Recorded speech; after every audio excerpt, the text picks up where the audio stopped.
آپ حضرات حضرت حسین رضی اللہ تعالیٰ عنہ کے اوصاف کریمانہ دیکھیے، آپ کے اخلاق دیکھیے، آپ کے اندر خدمت خلق کا جو جذبہ تھا اس کو دیکھیے،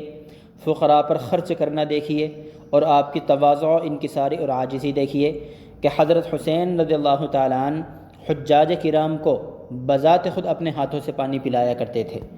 چنانچہ امام ابو بکر عبد الرزاق بن حمام لکھتے ہیں کہ عبداللہ بن ابی یزید فرماتے ہیں کہ میں نے حضرت حسین رضی اللہ تعالیٰ عنہ کو دیکھا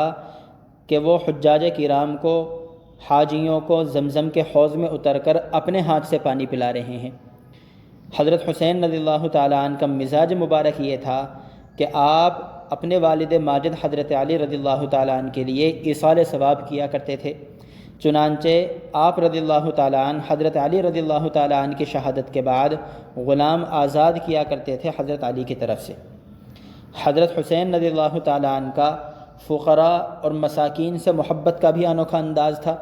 کہ ایک مرتبہ حضرت حسین رضی اللہ تعالیٰ عنہ اپنی سواری پر چلے جا رہے ہیں، آپ کا مساکین کے پاس سے گزر ہوا، ان مساکین نے آپ کو کھانے کی دعوت دی، تو آپ رضی اللہ تعالیٰ عنہ اپنی سواری سے اترے اور ان کے پاس اس چادر پر جا کر بیٹھ گئے کہ جس پر وہ روٹی کے ٹکڑے لیے ہوئے بیٹھے تھے۔ آپ نے ان کے ساتھ کھانا تناول فرمایا، اس کے بعد ارشاد فرمایا انہ لا یحب المستکبرین، کہ اللہ تبارک و تعالی تکبر کرنے والوں کو پسند نہیں فرماتے ہیں۔ پھر آپ نے ارشاد فرمایا کہ آپ لوگوں نے مجھے دعوت دی، میں نے آپ کی دعوت کو قبول کیا اور آپ کے ساتھ کھانا کھایا، اب میں آپ لوگوں کو دعوت دیتا ہوں، آپ میرے ساتھ چلو اور میری دعوت کو قبول کرو۔ چنانچہ وہ مساکین آپ کے ساتھ آئے۔ گھر آ کر آپ نے خادم کو حکم دیا کہ گھر کے اندر جو کچھ موجود ہو وہ ان مساکین کے سامنے رکھ دو اور ان کے دسترخوان کو سجا دو۔ اسی طریقے سے حضرت حسین رضی اللہ تعالیٰ عنہ کی سخاوت کا بھی ایک عجیب واقعہ بیان کیا جاتا ہے کہ ایک سائل مدینہ کی گلیوں میں گھومتا ہوا حضرت حسین رضی اللہ تعالیٰ عنہ کے در پر آ پہنچا اور آ کر اس نے سوال کیا، لیکن اس وقت حضرت حسین نماز میں مشغول تھے۔ آپ نے نماز کو مختصر کیا، سائل کو جا کر دیکھا تو معلوم ہوتا تھا کہ واقعی مستحق ہے اور فقر و فاقے کے اثرات اس کے اوپر نظر آتے تھے۔ آپ نے اپنے خادم کو بلایا اور ان سے پوچھا کہ گھر کے اندر ہمارے جو نان و نفقے کے پیسے ہوتے ہیں کیا اس میں کچھ موجود ہے؟ انہوں نے کہا کہ 200 درہم ہے، اور آپ نے مجھے اس بات کا حکم دیا ہے کہ آپ کے گھر والوں کی ضروریات میں ان 200 درہموں کو میں خرچ کروں۔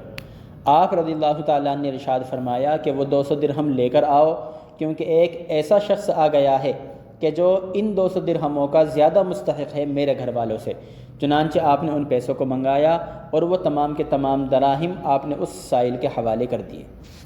یعنی آپ رضی اللہ تعالیٰ عنہ کوئی معمولی آدمی نہیں ہیں۔ نبی کریم صلی اللہ علیہ وسلم رسول اللہ آپ کے نانا ہیں، رسول اللہ کی بیٹی آپ کی والدہ ہے، آپ نبی کریم صلی اللہ علیہ وسلم کے اہل بیت کے ایک ممتاز فرد ہیں۔ اس کے باوجود آپ کا حال یہ ہے کہ آپ خوب سخاوت بھی کرتے ہیں، آپ فقراء مساکین کا بھی خیال کرتے ہیں، آپ خدمت خلق میں بھی مشغول رہتے ہیں، یہاں تک کہ حضرت حسین رضی اللہ تعالیٰ عنہ بہت زیادہ روزہ رکھنے والے، بہت زیادہ نوافل پڑھنے والے اور بہت زیادہ حج کرنے والے اور بہت زیادہ صدقہ کرنے والے تھے۔ حتیٰ کہ کتابوں میں آتا ہے کہ حضرت حسن و حسین رضی اللہ تعالیٰ عنہما نے رات کو 2 حصوں میں تقسیم کیا ہوا تھا۔ پہلے آدھے حصے کے اندر حضرت حسن رضی اللہ تعالیٰ عنہ عبادت کرتے اور اخیر کے آدھے حصے کے اندر حضرت حسین رضی اللہ تعالیٰ عنہ عبادت کیا کرتے تھے، گویا کہ دونوں بھائی مل کر پوری رات کو عبادت میں گزار دیا کرتے تھے باری باری۔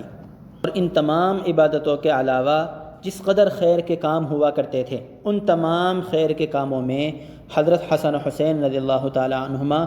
بڑھ چڑھ کر حصہ لیا کرتے تھے اور ان کو سر انجام دیا کرتے تھے۔